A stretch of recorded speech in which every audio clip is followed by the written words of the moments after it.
The political landscape today is a landscape of smoke and mirrors. Governments, both past and present, have increasingly resorted to playing a game of illusion when it comes to economic policy, toying with people's expectations and masking real issues behind a veil of misleading rhetoric. It's clear, we are living in an age where decisions that should be made for the benefit of the nation are being manipulated for political gain. This isn't governance, it's deception, and the political elite knows it. The latest example of this dangerous political theater is the Spring Statement, in which the Chancellor tried to spin a narrative of economic optimism in the face of stagnant growth and declining productivity. Let's be clear, this is not growth, this is a failed gamble. The country is on the brink of economic stagnation, yet politicians continue to insist that everything is fine. A growth rate barely scraping 1%. A forecasted growth of less than 2% at any point in the current parliament. These are not the signs of a government that understands the economy, let alone a government capable of leading the nation to prosperity.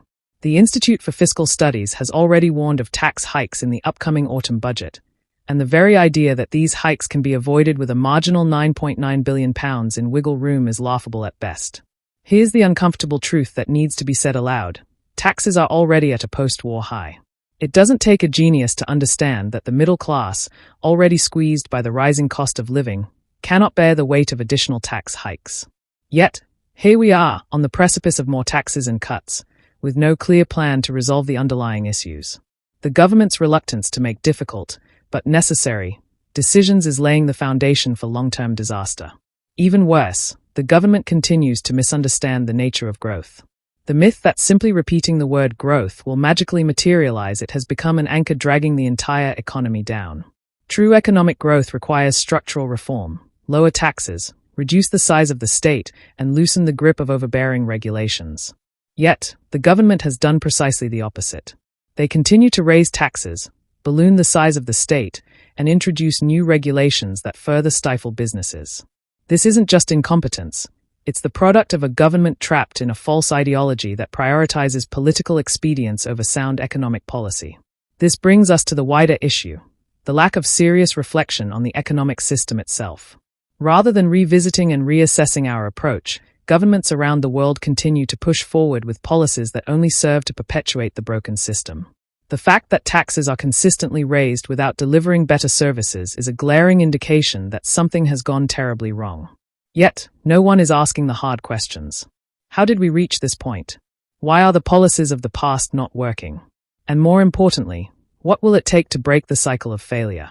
Take, for example, the current government's refusal to confront the structural issues that have plagued the welfare system. The government is simply too afraid to tackle pensions, benefits, and the wider social safety net. Why? Because these are the pillars on which their base rests. Cutting these systems would alienate voters who rely on them, but failing to do so risks sinking the entire economy into an even deeper crisis. The political class knows this, but instead of facing up to the issue, they continue to kick the can down the road, hoping that some magical solution will materialize. It won't. As much as the political elite may want to keep pretending that things are fine, reality is catching up to them. The constant tinkering around the edges only provides temporary relief, never addressing the root causes of the problems we face. The political class is simply too scared to make the tough decisions. The result? A toxic combination of stagnation, rising debt, and increased social division. This is the legacy of years of poor governance. What we need is not another round of ineffective policy tinkering or empty promises of economic miracles. We need a government with the guts to make difficult decisions, to face the reality of what needs to be done and take decisive action.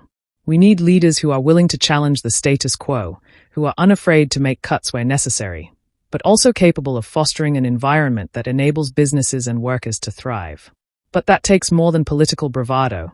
It requires a fundamental shift in how we view the role of government in our economy. The truth is, the public already knows what's going on. They understand the realities of the economy far better than our leaders give them credit for. People know that raising taxes without real growth doesn't work. They know that stifling business through excessive regulation harms them in the long run. They know that a bloated, inefficient state doesn't solve problems, it creates them. What the public is demanding isn't more of the same. What they are demanding is real change. The political class must stop playing games with the future of this country. The time for half measures and empty promises has passed. If we are to avoid the economic abyss, the government must make real, meaningful changes. The path forward is clear: lower taxes, reduce government interference, cut wasteful spending, and embrace the principles of free market growth. Anything less is an abdication of responsibility, and the consequences of that abdication will be felt by every person in this country.